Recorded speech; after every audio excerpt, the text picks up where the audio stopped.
And now it's my turn. I'm going to talk about the main differences between the book and the movie. Well, as Marina has told you, the movie was set in year 2000 and was directed by Mimi Led.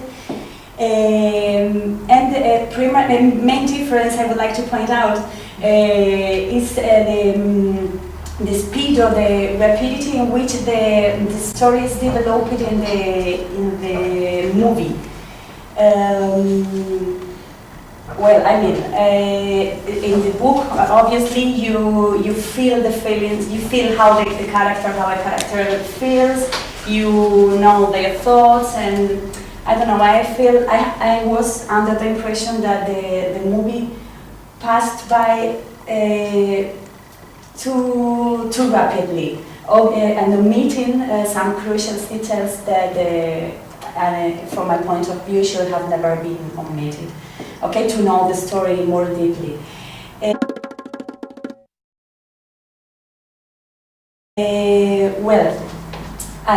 Now the differences, the obvious differences between the book and the movie. First ones would be the setting. As Emilia has told us, the story begins or takes place in Atascadero, in a small city in California, but the movie was set in or is developed in the outskirts of Las Vegas. Another notable difference resides in one of the main characters, who is Trevor's teacher. In the book, is an Afro-American person who was injured in the Vietnam War. But in the movie, it's a Caucasian man, injured also by, in this case, by domestic abuse because of his father. Even the story behind the character seems to be different, or at least from my point of view. When I read the book, I felt that Robin Sinclair, who is the name of this character in the book, belonged to a higher social class. When you see the movie, you see that Eugene Simonet, who is the name of Trevor's teacher in the movie, does not belong to the same class to Arlen's McKinney, to Trevor's mom or the McKinney family. But it's, I think, or I feel that the difference is closer. They are not so. I mean, they are not too many differences too many differences with regards to their social class. Another difference would be Trevor's mother, Arlen McKinney. In the book, she is recovering from alcoholism. In fact, she's spending 6 months sober. But in the movie, she's actually fight against the alcoholism. She drinks, and Trevor's need to throw the bottles from her view. Another difference between both formats would be the way in which Trevor befriends Jerry, the first person he tries to help. In the movie shows us Trevor riding around and looking on his bike and looking for something to help. But in the book, he put an advertisement in the news to someone to help him to deliver the papers and then also Jerry in the movie. Jerry seems to simply ignores Trevor's when Trevor's notices that she has came back to the drugs, because Jerry is an addict. But in the book, Trevor was imprisoned, and when Trevor and his mom decides to go to prison to visit her, he refuses the visit. The other people, another difference with regards to the people that does not appear, or people does not appear in the movie, would be the second person that Trevor helps, who is Mrs. Greenberg.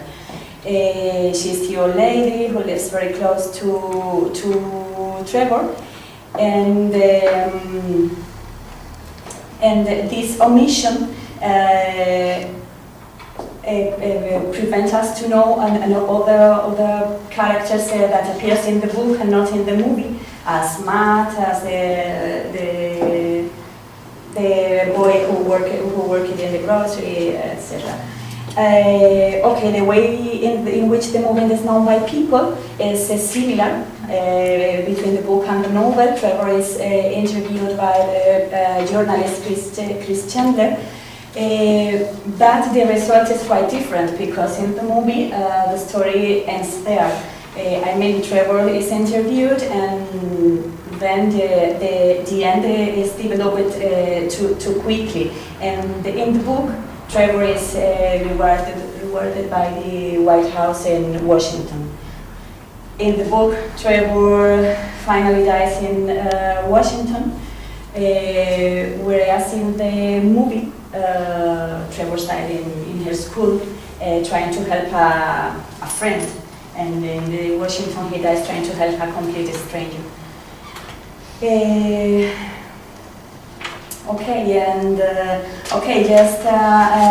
last difference I would like to point out would be the story of the candles. In the movie, it appears that people in the town, or people who knew the story about the Pay It Forward movement, tried to support Trevor's family, and it goes to her house with candles and vehicles with the lights up. And but in the book, this candles story takes place when 1 month later they celebrate a memorial in the city hall, and Arlene, Trevor's mom, cannot access the city hall due to the number of cars and people around the city. And then when she comes back to home, she noticed that everyone is with the candles and the lights up. And okay, that's all.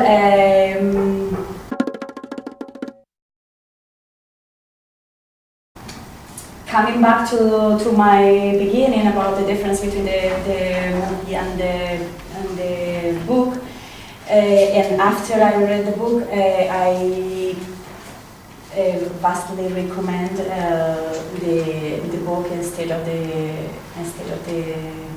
the movie. I like the movie a lot, but I think the book is better. There's no difference. Okay. No, excellent. Yes.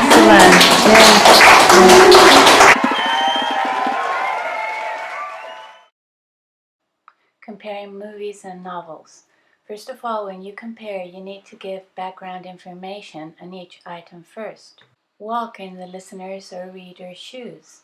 Then you can proceed in your own comparison. Remember to give the whole a beginning and an ending too. Here are some tips on how-tos. Brainstorming, ways of getting organized, about ideas. Think, write, or practice speaking about each point that comes to your mind about the movie.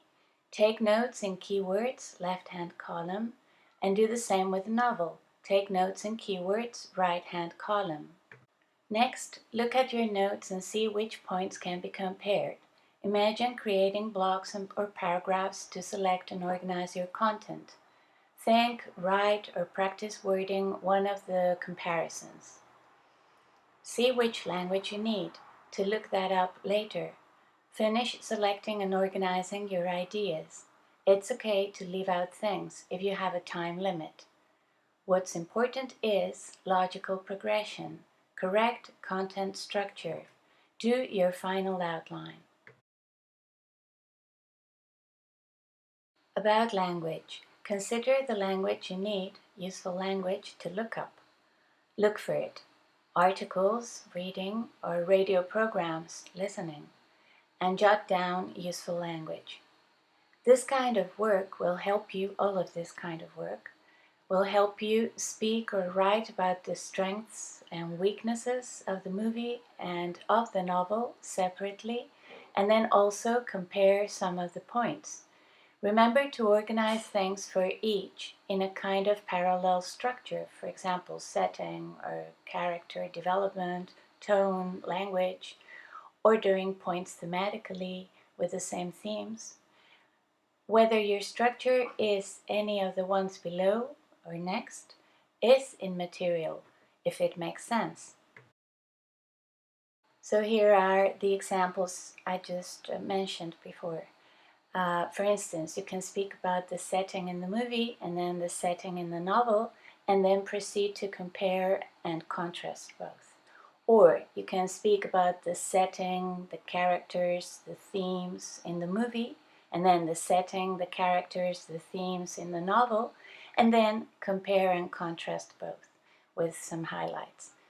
Or a final example, you can mention the overall plot structure in the movie, then the overall plot structure in the novel, and then highlight or recapitulate about differences. Resources. You can check out our blog C1 Materials at WordPress, the section called Novels and Screenplays. You can also check out examples of how to work on language on the blog called Language Learning from Reading. Then you can also check out our video channels. We have two: EFL Learners Speaking English, the C1 playlist, and then also my own AOE Teacher Sharing C1 Work. Hope it's useful. Bye.